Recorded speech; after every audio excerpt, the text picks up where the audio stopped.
20s, I once said out loud in front of my grandmother, "I'm scared for the future."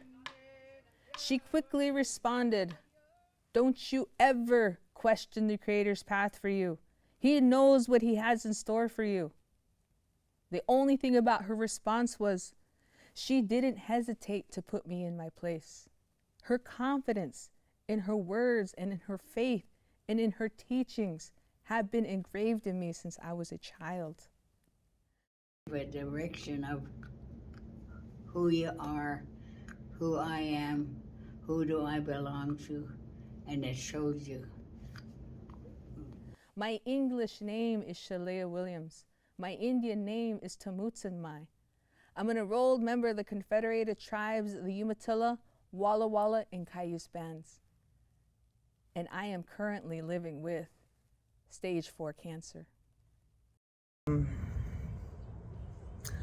About ready to go into war. You know, I didn't tell a lot of people that I have stage 4 cancer.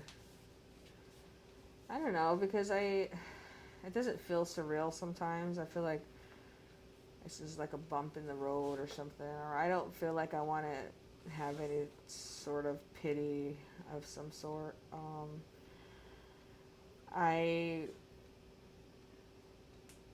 You know, when this film comes out, I most definitely will again, but I don't know. I don't know why I want to tell people, you know, maybe the same reason why I didn't want to go to the doctor right away, you know?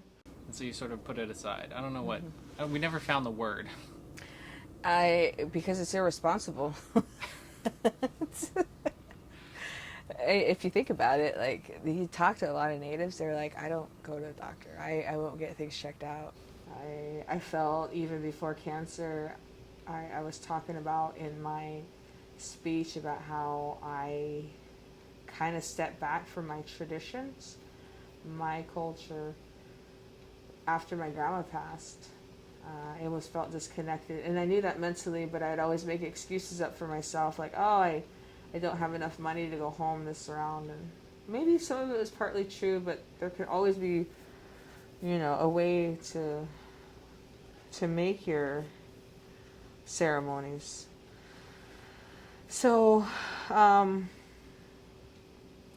know, I've been really meditating more, looking for more deep truth in my traumas. I feel that, you know, regardless of how I was, you know, treating myself, eating good, exercising daily, no alcohol, you can't mask up emotions. You can't mask those things up. You can hide them, but eventually, you know, that's not good. I've been silent. I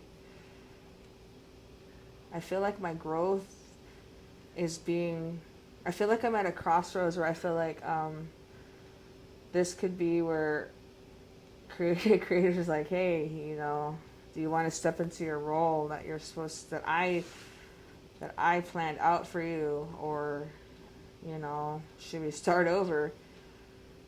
And what does that mean? That means death, kind of, you know, like. Yeah, and I think after all that excitement of these last 2 days,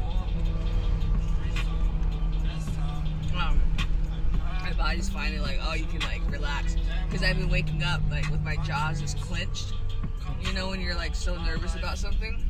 Yeah. So I took off on this run.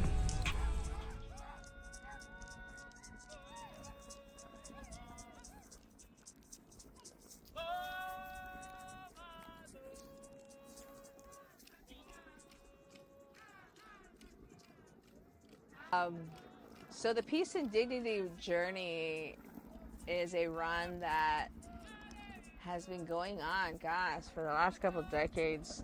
And they start from Alaska, and this is the biggest run there is. They start from Alaska and they make their way all the way down to Colombia.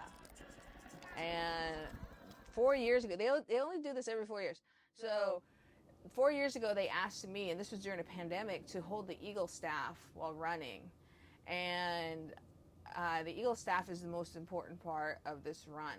It was an honor, actually. It was an honor to be asked to greet the runners in. And I don't know, I was in my highest fitness level. I wanted to keep running. So I talked to my friend Julian Joseph, and she's like, hey, we'll support you. Go.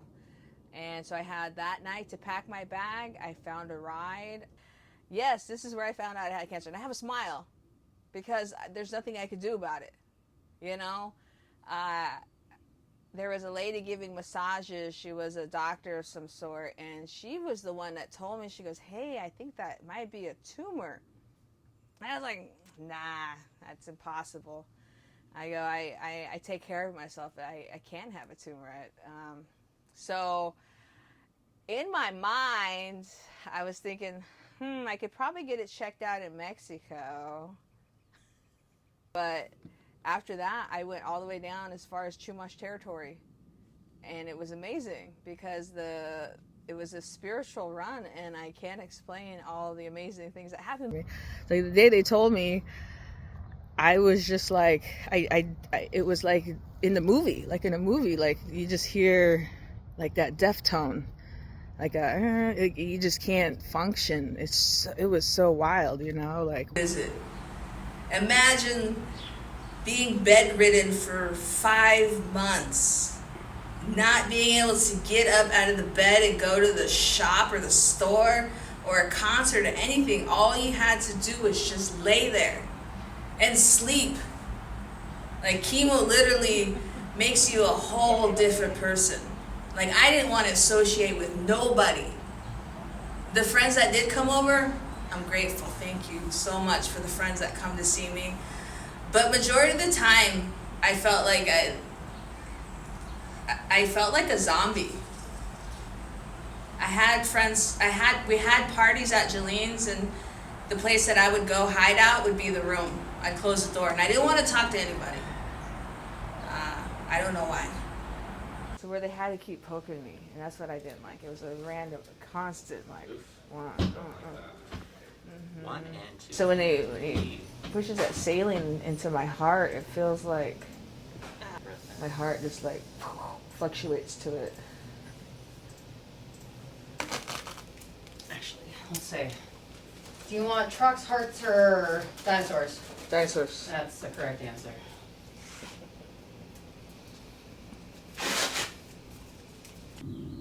Well, when you ring the bell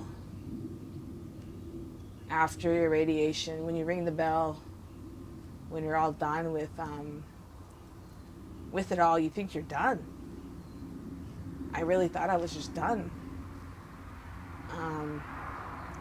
But they have this like 3-month period where you have to get a checkup on your lungs, because they say the lungs is the first place the cancer travels to.